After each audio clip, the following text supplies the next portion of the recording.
ഞാൻ ഈ വീഡിയോ ആയിട്ട് വരാനുള്ള കാരണം ഇപ്പൊ വേടനെ പിടിച്ചതുമായിട്ടുള്ള വിഷയമായിട്ട് ബന്ധപ്പെട്ട് മാത്രമല്ല, ഇവിടെ ഉള്ള യുക്തിവാദികൾ, പ്രത്യേകിച്ച് മൈത്രേയൻ എന്ന് പറയുന്ന ഒരാളും അദ്ദേഹത്തിന്റെ താഴെയുള്ള ഒരുപാട് ആൾക്കാരും നമ്മുടെ സാധാരണക്കാരായ യൂട്യൂബിലും അവിടെ ഇവിടെയൊക്കെ സംസാരിക്കുന്ന യുക്തിവാദികളെല്ലാം മദ്യം അല്ലെങ്കിൽ കഞ്ചാവ് ഈ വിഷയത്തെക്കുറിച്ചാണ് അവർ സംസാരിക്കുന്നത്. അവർ പറയുന്നത് കഞ്ചാവ് വലിയ കുഴപ്പമൊന്നുമില്ല, മദ്യമാണ് അപകടം, സിഗരറ്റും മദ്യവുമാണ് ഏറ്റവും അപകടം. അത് ഒരു പരിധി വരെ ശരിയാണ്. പക്ഷേ എന്തുകൊണ്ട് ഇവർ രാസലഹരി എന്നുള്ള വാക്ക് പറയുന്നില്ല? ഈ മൈത്രേയന്റെ എത്രയോ ഇന്റർവ്യൂ ഞാൻ കണ്ട്, ഇന്നേ വരെ അദ്ദേഹം രാസലഹരി അല്ലെങ്കിൽ സിന്തറ്റിക് ഡ്രഗ്സ് എന്നൊരു വാക്ക് പറയുന്നില്ല. ശരിക്കും അതാണ് ഏറ്റവും കൂടുതൽ അപകടം ഉണ്ടാക്കുന്നത്. സാധാരണക്കാരായ കുട്ടികൾ, നമ്മുടെ സാധാരണ കുട്ടികൾ ഏറ്റവും കൂടുതലും ഡേഞ്ചറസ് ആവുന്നതും ഡെത്ത് ആവുന്നതും ഏറ്റവും അപകടം അതാണ്.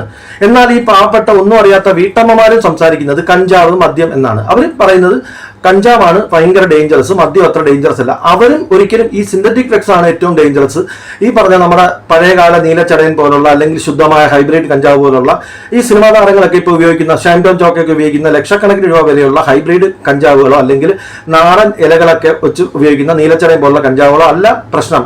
പക്ഷെ ഈ രാസലഹരി എന്ന് പറഞ്ഞ MDMAയും അതിന്റെ 10 ഇരട്ടി 100 ഇരട്ടി അപകടകരമായ ആ MDMA കാട്ടിലും ഒരുപാട് വില കുറഞ്ഞ മെത്ത് എന്ന് പറയുന്ന രാസലഹരിയൊക്കെയാണ് ഏറ്റവും കൂടുതൽ പ്രശ്നം ഉണ്ടാക്കുന്നതും കുട്ടികളെ ഏറ്റവും കൂടുതൽ വഴിതെറ്റിക്കുന്നതും നാശത്തിലോട്ടും ഡേഞ്ചറസിലോട്ടും അപകടത്തിലോട്ടും പോകുന്നത്.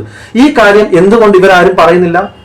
ഈ കാര്യം ഇവരാരും പറയാത്തത് കൊണ്ടാണ് ശരിക്കും ഞാൻ ഈ ഒരു വീഡിയോ ചെയ്യാനായിട്ടുള്ള പ്രധാനപ്പെട്ട കാരണം.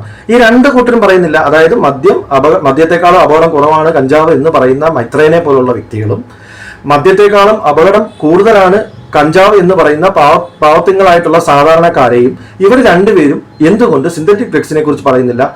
മദ്യത്തെക്കാളും അപകടം കുറവാണ് നമ്മുടെ നാടൻ കഞ്ചാവ് പോലുള്ള സാധനങ്ങൾ എന്നുള്ള സത്യം വ്യക്തമായിരിക്കെ എന്തുകൊണ്ട് ഇവർ സിന്തറ്റിക് ഡ്രഗ്സ് മദ്യത്തിനേക്കാളും 100 ഇരട്ടി 10,000 ഇരട്ടി ഡേഞ്ചറസ് ആണെന്ന് പറഞ്ഞു പോകുന്നില്ല?